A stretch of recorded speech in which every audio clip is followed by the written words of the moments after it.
गंभीर आकाशवाणी तो सब जिधर से आकाशवाणी हो रही थी उस दिशा को प्रणाम करके आनंदित हो गए।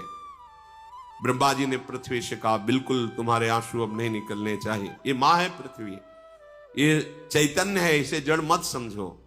जैसे माँ की गोद में शौच लघु शंका करते हैं तो माँ मुझे दंड थोड़ी देती। कितना हम अत्याचार करते हैं गोद में। ये धरती माँ है, ये भूमि माँ है।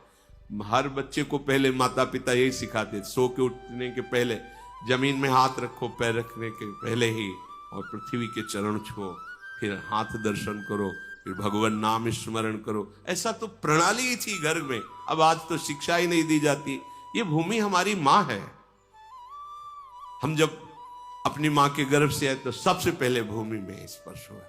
ये माँ है हमारी जननी, इसी के द्वारा हमारा भरण पोषण होता है। पूरा जीवन यही हमें अपने गोद में धारण करती। ये कोई जड़ नहीं है। देखो ना, चैतन्य रूप धारण करके हमारी रक्षा के लिए, हमारे सुख के लिए रो रहे हैं, प्रार्थना कर। अगर इन पर अत्याचार करोगे, अपने माँ पे अत्याचार करोगे तो सुखी रहोगे क्या?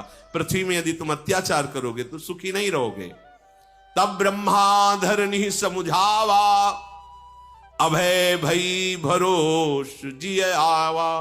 ब्रह्मा जी ने कहा, पृथ्वी अब तुम व्याकुल मत हो। अब तुम्हारे तो बड़े सौभाग्य के दिन आ रहे, क्योंकि भगवान के सी चरण चिन्हों से चिन्हित तुम होगी। भगवान अपने जो महालक्ष्मी जी सी चरण सहलाती रहती है, उन चरणों से तुम्हारे चिन्ह बनाते हुए चलेंगे। तुम बिल्कुल निश्चिंत हो जाओ। निज लोक कहीं बिरंच गे देवन यही सिखाई, बानर तनु धरि धरि मही हरिपद से बहु जाए। समस्त देवता विराजमान भगवान शंकर साहब। देखो, वरदान में उसने दो ही से पराजय की जगह छोड़ी है।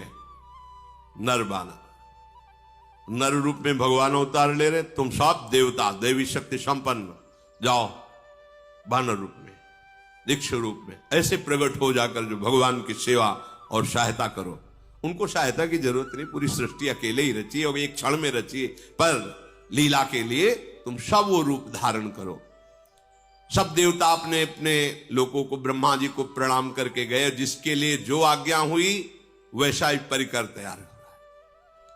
सब जाकर के वानर देह धारण कर रहे हैं।